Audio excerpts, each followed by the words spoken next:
Morning, everybody. Eric Chaconis here for the PT on Ice Daily Show. And I teach our extremity management course as well as our primary care physical therapy course. I kind of had this whole talk planned, and then I'm watching the college football championship game last night, and I'm watching the commercials, and usually you don't hear much. Like, the Super Bowl commercials are very popular, right? Everybody kind of acknowledges that those are the best commercials for any sporting event. But I actually think after watching last night's college football championship game, the commercials for that event are almost on par with the Super Bowl. There's some really entertaining commercials. So I was like, all night long, I'm like watching the commercials kind of every time. It's not the typical scenario where you like ignore the commercials. When the commercials come on, you ignore them. I was like paying attention. And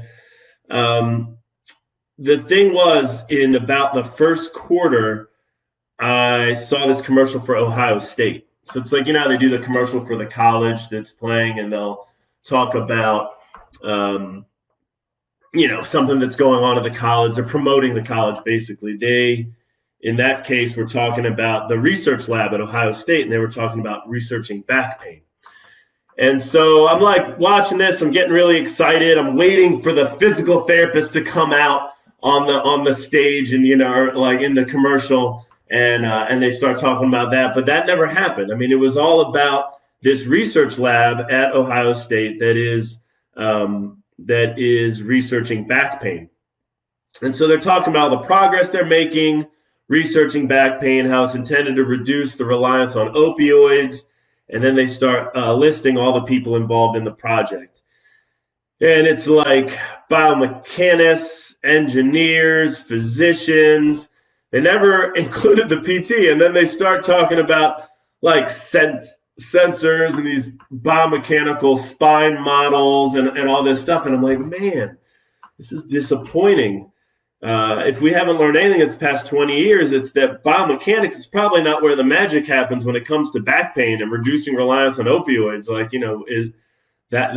there's certainly that is not the answer. That's not what's going to get us to where we need to be as far as clinical pathways and improving care for low back pain. But super disappointed that the PT wasn't there. And it just reminds me, I don't want to be all doom and gloom. I think a lot of us tend to beat our profession up and say like, oh, we're not where we need to be. We don't get recognized. And that's true to some degree, but we've made a ton of progress. I mean, if you look over the last 20 years, we have made tremendous progress when it comes to being recognized in society for our role, educating the public, but we got a long, long way to go. And I think that commercial last night reminded me of that. We have a long, long way to go. And we can't rest. I think 2021 is going to be kind of a key year. I'm going to keep doing PT on Ice episodes on this topic of promoting our profession, advocacy, direct access, looking at the literature. I did one last month talking all about how the United States does not follow the evidence when it comes to managing musculoskeletal pain, does not use the physical therapist reflective of the scientific literature. Today, what I want to dive into is the safety argument, because I think that safety argument is probably one of the only arguments you'll hear against this model of care. I think the other one is probably overutilization. And so you'll hear people say, well, we need a physician gatekeeper model because it keeps costs down, it prevents overutilization. That's actually not true at all. The evidence does not reflect that. That's the opposite, actually. Downstream costs are reduced in a PT first model. We see less imaging, less opioids. So the physician gatekeeper argument is not a valid argument, and we have a lot of literature to defend that. And then the safety argument's the other one, and I think it's that patients will get hurt if they see a PT first. That's also a ridiculous argument. You've seen, those of you that have been around for a while, you probably remember the ad from the New York Society of Orthopedic Surgeons. They had an ad. It was like a person's back, and it said, "Can you see the tumor in this spine? Neither can a physical therapist." And that's, obviously, so it's this fear-mongering sort of effort to kind of argue against a PT first model. And, no, the truth is nobody has x-ray vision. Nobody can see the tumor in somebody's spine. You refer the patient for lab work and imaging, and I mean, that can be done in any level of healthcare. But anyway, it's a weak argument, and the onus is on the people making that argument to demonstrate a safety concern. That's never been shown.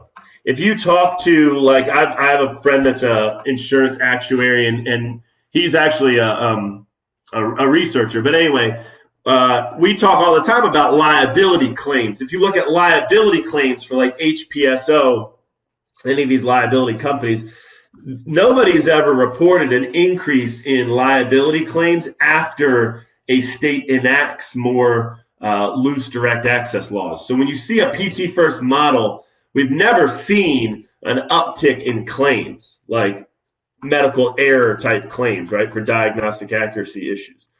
And so the onus is on them. The onus is on them to make that argument. We don't have to prove safety necessarily, because there's never been a concern for safety. We've never seen that. So I think that's an important component of it. The other element is compare the training for a PT to any other provider that has unfettered direct access. And there's a whole list of them. And physical therapists fall kind of low on that list when you look at laws, right? We have some of the more restrictive laws compared to other providers who can see patients in a direct access model of care. So, I mean, I think that's important. Compare the level of training.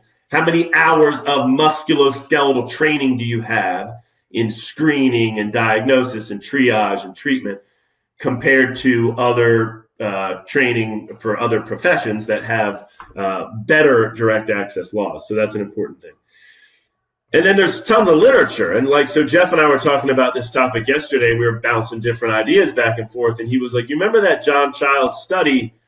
Like, he published it in Military Medicine, it's probably 15 years now. But that was one of the first kind of landmark papers where he looked at the knowledge base, the knowledge base in a testing scenario. And he compared physical therapists to PT students, to family practice physicians, to orthopedic surgeons, to medical students, and all this other stuff.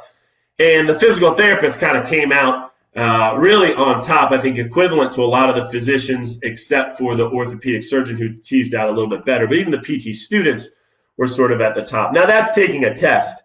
So what is your diagnostic reasoning knowledge base via a test? But that opened the gates, and now we've seen tons of these sort of diagnostic accuracy by a PT safety type of studies. So I posted them for Facebook. They're in the description, the links to them. And if you're on Instagram, just go over to our Facebook page and you can see the links for the studies. But Dakari 2017, they looked at the knee physical exam and compared PTs to physicians, same diagnostic accuracy. Modified 2019, that was physical therapists in the emergency room. And you're starting to see all this emerging in the last few years, a lot of emerging evidence in the ER looking at a physical therapist diagnostic accuracy from a triage perspective and comparing that to other healthcare providers. So anyway, when they compared the ER doc to the PT in the emergency room, the triage, the diagnostic accuracy was equal. Their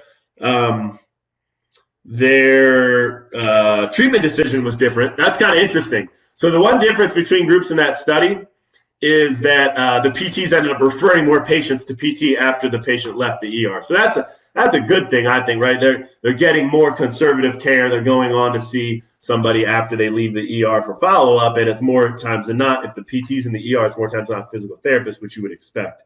And then the last one that I posted is Systematic Review, March 2017. And they reviewed about 14 papers looking at replacing the role of the triage from the orthosurgeon to the PT.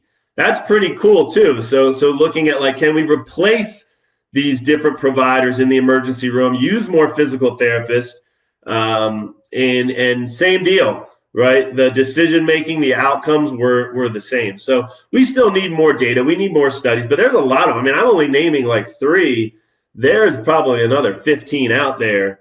So the evidence is certainly emerging in this area, and don't ever let anyone tell you because of safety you shouldn't have a PT first model. That's not true. That's not reflective of the literature. That's not reflective of what we've seen in practice. So anyway, hope that helps. Take care, everybody.